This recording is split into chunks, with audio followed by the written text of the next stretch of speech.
सुधांशु जी आपसे। सांसद महोदय, 428 सीटें जिस पर वोटिंग हुई है 5 चरणों में, आपकी आई थी पिछली बार 275। तीसरी बार आप जंग में उतर रहे हैं और आप दावा कर रहे हैं कि अभी 310 पार कर लिया है। तीसरी बार मतलब कोई एंटी इनकम्बेंसी नहीं है, प्रो इनकम्बेंसी है। आखिर कैसे ये दम आप भर रहे हैं, इसका बेसिस क्या है? देखिए, जो आपने बोला उसमें हमारे दावे का सत्य कितना है वो स्वतः प्रमाणित हो गया। हम बता रहे हैं, जब 2014 हम आए थे, हमने कहा था 272 प्लस, तो कितने लोगों ने माना था कि भाजपा 272 पार करेगी? करके दिखाया। 2019 में हमने कहा 300 प्लस, कितने लोगों ने माना था 300 प्लस होगा? हुआ। तो आप देख लीजिए, इस बार कहा है 400 पार, तो 400 पार होगा, इस आधार पर बोल रहे हैं। मगर विपक्ष में तो बड़ी मजेदार बात है, संख्या को लेके अलग अलग दावे हैं। अभी देखिए, ये भैया अखिलेश जी बोल रहे थे 79 सीटें वो जीतेंगे। याद करिए, विधानसभा में भी ये बोले थे 400 सीटें जीतेगी सपा। तो उनसे एंकर ने मजाक में पूछा था बची 3 सीटें किसके लिए छोड़ दी? कहीं 3 सीटें बीजेपी के लिए छोड़ दी। तो 3 छोड़े थे, हम पाए 255। अब कह रहे हैं कि 1 छोड़े हैं, तो कितने पाएंगे आप खुद समझ सकते हैं। और इंडी गठबंधन, मजेदार बात देखिए, अखिलेश जी कह रहे हैं 140, अभी आपकी बाइट में दिखाया गया। राहुल गांधी कह रहे हैं 150, फिर प्रियंका जी कहती है 180-85, फिर ममता बनर्जी कहती है 195 से 200, तो कहीं कहीं खड़गे जी बोल देते हैं 200, तो केजरीवाल बोलते हैं 230। अरे बता, कोई नीलामिक जोड़ी बोली लग रही है एक, उसके बाद उसने कहा इतना, उसने कहा इतना। अरे नेतृत्व तो छोड़िए, संख्या पे एक मत नहीं हो रहे हैं। इसलिए हमारे यहां बहुत स्पष्ट रूप से एक नीति, एक नेतृत्व और एक ही संख्या, 400 पार, कोई कंफ्यूजन नहीं रह गया। और एक लाइन और कह दूं, उत्तर से दक्षिण तक लड़ाई तो हम ही से है, तो कौन दूसरा है लड़ाई में? कश्मीर में, जहां पे हमारी स्थिति कमजोर मानी जाती, वहां लड़ाई हमसे है। केरल में, जहां हमारा एक सांसद नहीं है, वहां कांग्रेस कम्युनिस्ट दोनों मिले हुए हैं, लड़ाई हमसे है। बंगाल में लड़ाई हमसे है, और पूरे भारत में लड़ाई हमसे है। तो सिर्फ अगर आपसे पूछो एक पार्टी बताइए जिससे सारी पार्टियां अपनी लड़ाई मान रही हो, तो वो सिर्फ भारतीय जनता पार्टी है। तो जो लड़ेगा वही तो जीतेगा, जो लड़ेगा ही नहीं, जीतेगा कहां से? चलिए सुप्रिया जी, मोर्चा संभालिए। वो कह रहे कोई कंफ्यूजन नहीं है, 400 पार है। कंफ्यूजन तो उस तरफ है, अलग अलग नंबर्स बता रहे हैं आपके सारे नेता, अपना नहीं बता रहे कांग्रेस कितना लाएगी। जब चुनाव का पहला चरण हुआ था तो मोदी जी चुनावी रैली में जाके कहते थे 400 और फिर पार का नारा लगवाते थे। अब मोदी जी 5वें चरण तक 400 पार भूल गए, क्योंकि 400 पार ही बैकफायर हो गया और 400 पार के नारे ने ही सुनिश्चित किया कि 150 पार होने के लाले पड़ रहे हैं। मैं लेकिन एक बात यहां पे कहना चाहती हूं, आपने शुरुआत में बताया कि मोदी जी वाराणसी पहुंच गए और अभी कोई नारी शक्ति संवाद करने वाले हैं जहां पर 20-25 हजार महिलाएं आएंगी। उनका संसदीय क्षेत्र भी है। IIT BHU में कुणाल पांडे, सक्षम पटेल और आनंद उर्फ अभिषेक चौहान नाम के 3 लड़के एक महिला के गैंग रेप में आरोपी पाए गए थे। बीजेपी की IT सेल के संयोजक, बीजेपी की IT सेल के सह संयोजक थे।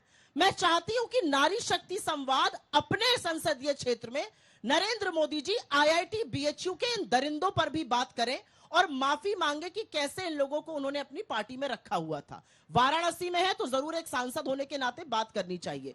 यहां पर मान्यवर ने कहा कि पार्टियों में ही अंतर्द्वंद है कि क्या नंबर आ रहे हैं। जो भी अंतर्द्वंद है, 180 से 200 पार आप हो नहीं पा रहे हैं। और असलियत यह है कि 5 चरण के बाद शीशे की तरह एक बात साफ है कि 4 जून को ना तो भाजपा की सरकार बनेगी, ना मोदी जी प्रधानमंत्री बनेंगे। और इसका जो प्रमाण है वो 5 चरण के जो उनका अवतार रहा है उसमें दिख गया है। 10 सेकंड में आपको बता देती हूँ। सांसद जी हंस रहे हैं, मैं भी हंसती हूँ उनकी बातों पे, और जोर से हंसती हूँ, ठाका लगा के हंसती हूँ। देखती नहीं आप मुझे हंसते हुए? एक पहले चरण में मोदी जी किस पर आए? मीट, मुर्गा, मछली, मटन, मुस्लिम लीग। दूसरा चरण आते आते ब्याहताओं के मंगलसूत्र और आपकी भैंस पर आ गए। तीसरे चरण में अपनी आंखों की पुतली, अपने जिगर कलेजे के टुकड़े अंबानी अडानी को ही बोल डाला, बोरे में भर भर कर, टेम्पो में लाद लाद कर काला धन बांट रहे हैं। लेकिन ईडी सीबीआई इनकम टैक्स सुन ही नहीं रही है प्रधानमंत्री की। चौथा चरण आते आते मोदी जी को आमिर खान का गजनी किरदार समझ में आया। आप जैसी प्रबुद्ध पत्रकार ने उनसे एक इंटरव्यू किया, आपकी एक समकक्ष पत्रकार हैं, उनसे पूछा हिंदू मुसलमान, उन्होंने कहा मैं हिंदू मुसलमान करूं तो मैं सार्वजनिक जीवन में रहने योग्य नहीं हूं। जिस व्यक्ति का वजूद ही वो करके है जो 4 घंटे बाद फिर हिंदू मुसलमान करने लगा, तो गजनी के कैरेक्टर में आ गए। और 5वां चरण आते आते नरेंद्र मोदी जी और उनकी प्रोपोगेंडा मशीनरी उनको महाप्रभु भगवान जगन्नाथ का अनुयायी नहीं, प्रभु को उनका भक्त बताने लगी। जो संबित पात्रा ने कहा वही नरेंद्र मोदी ने एक इंटरव्यू में कहा कि मैं ईश्वर का दूत हूं, मुझ में दैवीय शक्ति है। ये क्या हो गया है भाजपा को? ये कहां का अहंकार है, कहां का घमंड है? और कोई अकेला ये, और मैं यहां पे ये जरूर बोलना चाहती हूं, ये प्रोपोगेंडा कोई अकेला प्रवचन नहीं दिया है मिस्टर पात्रा ने। यही बात कहते हैं चंपत राय, ये बात कहते हैं देवेंद्र रावत, ये बात कहते हैं गिरिराज सिंह, ये बात कहती है कंगना रनावत। अरे हो क्या गया है भाजपा को? हमारे आराध्यों को, हमारे इष्टों को इस तरह से अपमानित करने का हक किसने दिया है? और मैं जानना चाहती हूं कि 5वें चरण के आते आते अगर हिंदुओं की आस्था पर प्रहार होगा तो ऐसे व्यक्तियों को आप पार्टी से कब निकालिएगा? चरणबद्ध तरीके से उन्होंने सारे जवाब दिए। अब आप उस माइक उठाइए और बताइए। देखिए, मैं कहना चाहता हूं, इन्होंने कहा कि वो गजनी का किरदार, तो भैया अब तो ऐसे ऐसे वीडियो आ रहे हैं राहुल गांधी जी के, गजनी नहीं गजनवी किरदार याद आ रहा है। पहले क्या था, अब क्या बोल गए? और तो और छोड़िए, कहा नहीं लिखा हुआ भूल जाते हैं। अपनी सरकार के समय की पार्लियामेंट्री कमेटीज का लिखा हुआ भूल गए, नेहरू का लिखा भूल गए, इंदिरा का लिखा भूल गए, राजीव जी का लिखा भूल गए, और अब आके कहने लगते हैं कि नहीं साहब मैं कह रहा हूं। तो मैं कह रहा हूं भाई छोड़ दो, पार्टी छोड़ दो, देश छोड़ दो, अपने खानदान का तो याद रखो। जो उन्होंने कहा था उसकी बात करें। इसलिए जिसको, मगर देश की जनता को सब कुछ याद है कि किसने कब बोला था, क्या बोला था, किस मकसद से बोला था। मैं कहना चाहता हूं, संबित पात्रा ने तो उस विषय के ऊपर तुरंत माफी भी मांगी है, उपवास भी किया है, और जहां तक भारतीय संस्कृति, हिंदू धर्म और सनातन धर्म के ऊपर इनके दिल में दर्द की बात है, तो मैं पूछना चाहता हूं, इरेडिकेशन ऑफ सनातन धर्म के लिए माफी मांगी, जिसमें कहा गया हिंदू धर्म का समूल नाश। मैं पूछना चाहता हूं कि आपने कहा कि राम थे नहीं, उसके लिए माफी मांगी? आपने राम मंदिर का लौटा दिया इन्विटेशन, उसके लिए माफी मांगी? अरे भाई, कोई किसी को आमंत्रित करता है, जाइए ना जाइए, आपके घर में कोई शादी को लिख के भेजता, मैं नहीं आऊंगा। ये तो सिर्फ अपमानित करने के लिए होता है ना। और तो और ये बाकी बात कहते हैं, इनकी 3 पीढ़ियां जाके बाबर की कब्र के ऊपर सिजदा करके आई हैं। 59 में जवाहरलाल नेहरू, 68 में इंदिरा गांधी और 2005 में मनमोहन सिंह जी के साथ राहुल गांधी। और किस ढंग से करके आई हैं सुनिए, उसके लिए इन्होंने माफी मांगी कभी? मुझे राइट टू अभी के 5, हाँ मैं दूंगी। हाँ। 5 चरण पे आइए ना। 5 चरण, 1960 में चले गए। अब तो इनके तो नेता वो हैं जहां जहां चरण पड़े संतन के तहता मंटाधार होता चला गया है। 138 साल के इतिहास में पहले ऐसे अध्यक्ष बने हैं जो 2 बार पार्टी को ऐसी स्थिति में लाए हैं कि मुख्य नेता विपक्ष बनने लायक संख्या कांग्रेस नहीं जुटा पाई है, और उसके बाद दावा इतना जबरदस्त है कि छोड़ के तो भाग गए। देखिए 2019 बाद छोड़ दिया उन्होंने, मैं अध्यक्ष नहीं रहूंगा। छोड़ दिया तो शांति से घर बैठते, कहते जो अध्यक्ष रहेगा वो चलाएगा। ना ना नहीं, न्याय यात्रा मैं ही निकालूंगा, ठीक है। फिर दूसरी वाली यात्रा भी मैं ही निकालूंगा। फिर संसद भवन में, इसी संसद भवन में राहुल गांधी जी बयान दे रहे थे, नेता प्रतिपक्ष लोकसभा अधीर रंजन चौधरी पीछे खड़े थे, और उस समय अध्यक्ष नहीं बने थे। खड़गे जी नेता प्रतिपक्ष राज्यसभा पीछे खड़े हुए थे। तो भाई ये दिखाई पड़ता है ना। अंजना जी, ये प्रवचन हो रहा है। अंजना जी, प्रवचन चल रहा है, प्रवचन सुनने कोई थोड़ी आया है यहाँ पे।